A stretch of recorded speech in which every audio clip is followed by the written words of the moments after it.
TalkTV host Kevin Sullivan launched into an explosive rant slamming the BBC after the corporation took an elderly man with dementia to court for an unpaid TV license bill.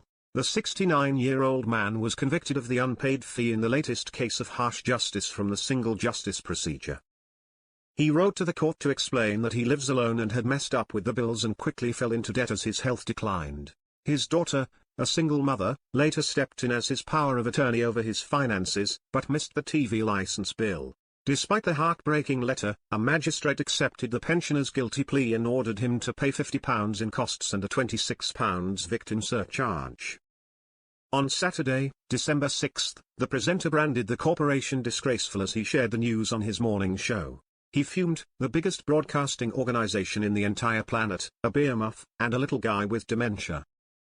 A pensioner with dementia has to pay them £26 victim surcharge. That, ladies and gentlemen, is an indictment of this country, and an indictment of the BBC, and an utter disgrace. If you're in America and Australia, you all think we love the BBC, we loathe the BBC. We've had enough of it. It's our state broadcaster that we're forced to pay for. It's a left-wing cabal, producing rubbish programs full of overpaid, pompous liberals who want to tell us how to live our lives. So the BBC, for this, you hang your head in shame." It didn't take long before viewers flocked to X, formerly known as Twitter, to share their frustrations at the company online. One user penned, "Absolutely disgusting and outrageous. The BBC needs to be scrapped completely, it's a disgrace. I've banned the family from watching it. No news, no nothing, it's just work to the core." Another agreed, "There are lots of reasons why the BBC should hang their head in shame, they won't, sadly, due to cooking, sewing, pottery, and painting programs I am paying."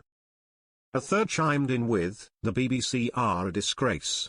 Cancel your license." It comes after the BBC came under fire after an asylum seeker was spotted in the audience wearing an earpiece. Last week's show, December 4, was an immigration special taking place in Dover, which invited several audience members who arrived in the UK illegally via small boats. As the show aired, Reform UK MP Richard Tice spotted one of them wearing a headset, posting on X, "Did BBC QT give headset and coaching to this channel illegal migrant? He then has the cheek to tell us, British taxpayers, that we must not leave the ECHR. Could not make it up." However, the BBC has told the Daily Express that the coaching allegations are completely false. A spokesperson said, "This is a ridiculous suggestion and completely false. These were simply a pair of headphones he forgot to take off." It added, "We spoke to the contributors beforehand to ask them about their experiences, but no one was briefed about what to say during the show." The BBC added, "All of the parties represented on the panel were told the day before the show that there would be people in the audience who had been through the asylum system.